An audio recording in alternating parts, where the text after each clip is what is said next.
Good afternoon, ladies and gentlemen. I'd like to thank for the organizers for inviting me to introduce Gender Summit Asia Pacific in 2015, which is going to be held in Seoul, Korea in September 2015.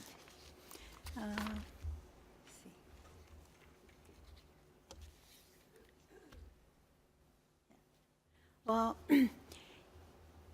the tentative theme of our Gender Summit in Asia Pacific would be better science for a better world.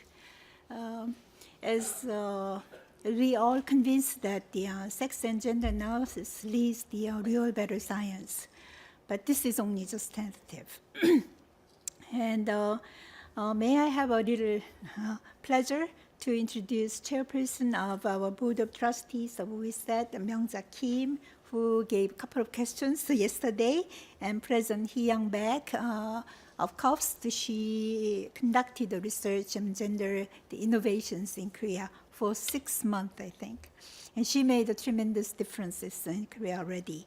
And also, I'd like to introduce Dr. Watanabe from GS4 in Japan, who is one of our first global organizers.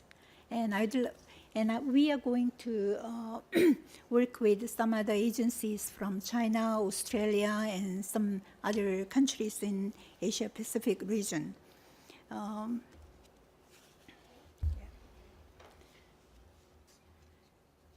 Well, this is a tentative aim again, because we have only one international organizer fixed. So it would be introduced Gender Summit, which is new concept too. So it's to Asia, and we'd like to create regional roadmaps for action and create champions among top-level academic and industry R&D organizations to promote new science knowledge market, and also interlink gender summits with experts in Europe, North America, Africa, and Latin America. Well, agendas for Gender Summit Asia Pacific should be determined when all the international partners are completed, because different regions may have different challenges on gender issues.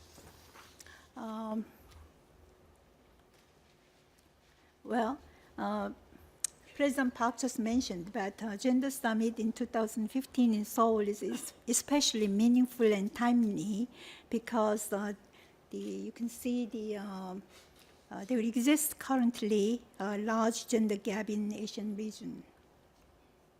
As you can see in this graph, R&D participation rate of women in STEM fields in Asian countries are particularly low. You can see the lowest is Japan, and just above it is Korea. But to achieve gender equality, we all seem to have similar challenges as well as different problems depending on regions, history, culture, and economic situations. Korea and Japan have similar challenges, and both countries have put much effort to meet these challenges, even though the progress is very slow. We've been working quite closely with Japan, China, and Korea. We formed the Korea, Japan, China Women Leaders Forum in 2008, and we are going to have a 6th forum in China pretty soon in August. This year's theme is Women, Environment, and Livelihood. But believing gender dimensions opened a new era for better science. We hope to learn, benchmark from Europe and North America in their performances in gender innovations while we prepare GS, Asia Pacific. I invite your participation and full support to Gender Summit Asia Pacific. Your ideas and comments would be greatly appreciated.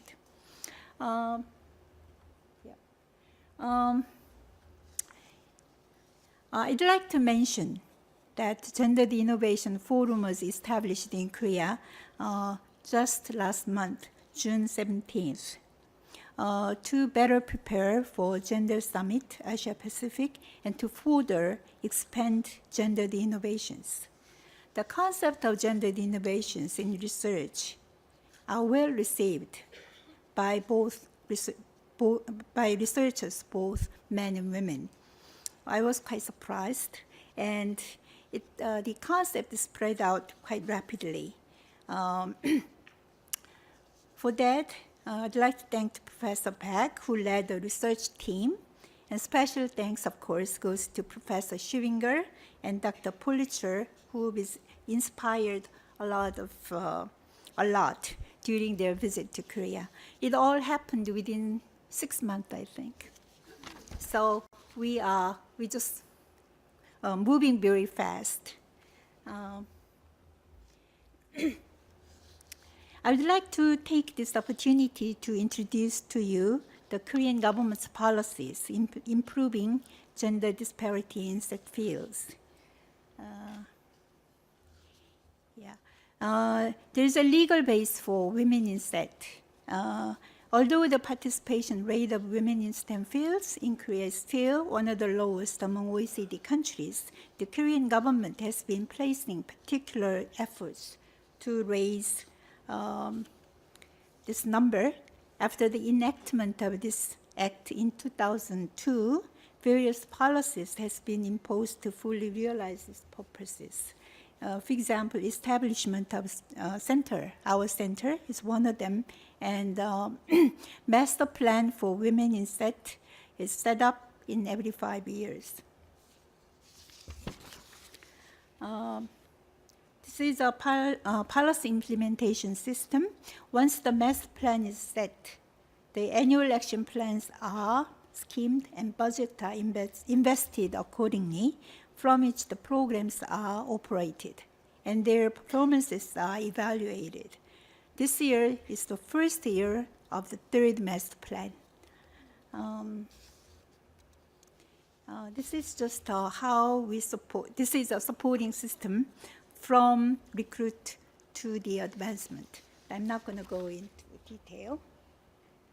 Some of the outcomes you already saw in President Park's presentation.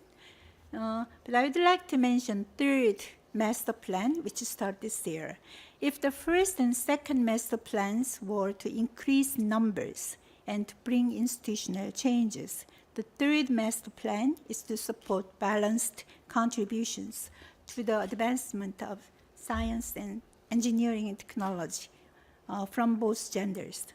The introduction and realization of concept of gender innovations are well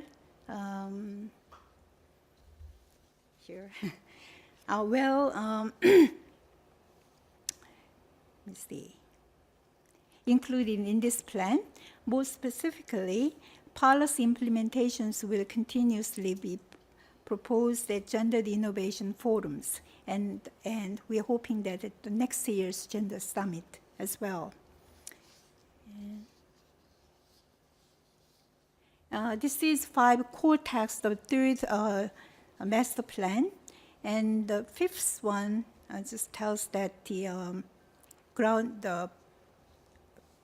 the task 5, we hope to prepare the fundamental groundwork for leading better business outcomes in R&D through gendered innovations.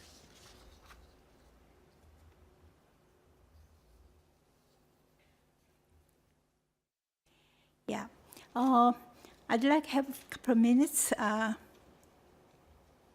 to introduce some of the outcomes of our center. The government of Korea carries out its master plans through the Center of WISET.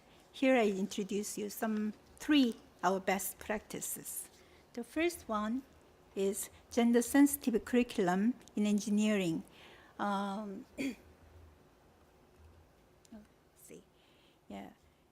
The first is adopting gender-sensitive curriculum in engineering. Currently, the level of implementation is reflected only partially in teaching method and educational contents. The curriculums are expected to be adopted at engineering schools as two gender-sensitive textbooks have already been developed recently. However, gender innovations, gender dimensions are not fully reflected in this textbook. So we are hoping that the innovations or gender dimensions curriculums to, the gender dimensions including gender analysis and methodologies in research level in the near future.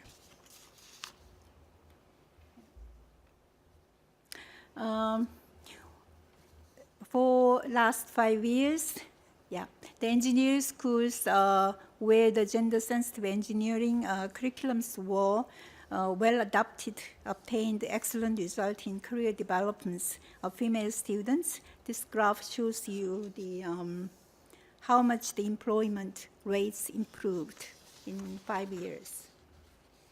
The next is the research leadership program for female graduate students in engineering. The graduate students lead a team of high school students, college students to strengthen their research leadership skills. By conducting research project, the girls have the opportunity to meet their role models who are graduate and undergraduate students, to experience the research while the graduate students gain experience in organizing leading research teams. They also receive mentoring from female engineers in business industries. We've run this program for already 10 years, and this is some of the outcomes of leadership program. And survey result shows that the 97% of our graduate students employed in STEM, who were in this program, employed to STEM fields, and 94% among these students are employed in STEM fields, R&D field. And 85% of undergraduate students employed to STEM fields, and out of 65 of those employed in STEM fields, R&D field. So we think this is quite successful program. The last one is a returning program to R&D field. Yeah. So,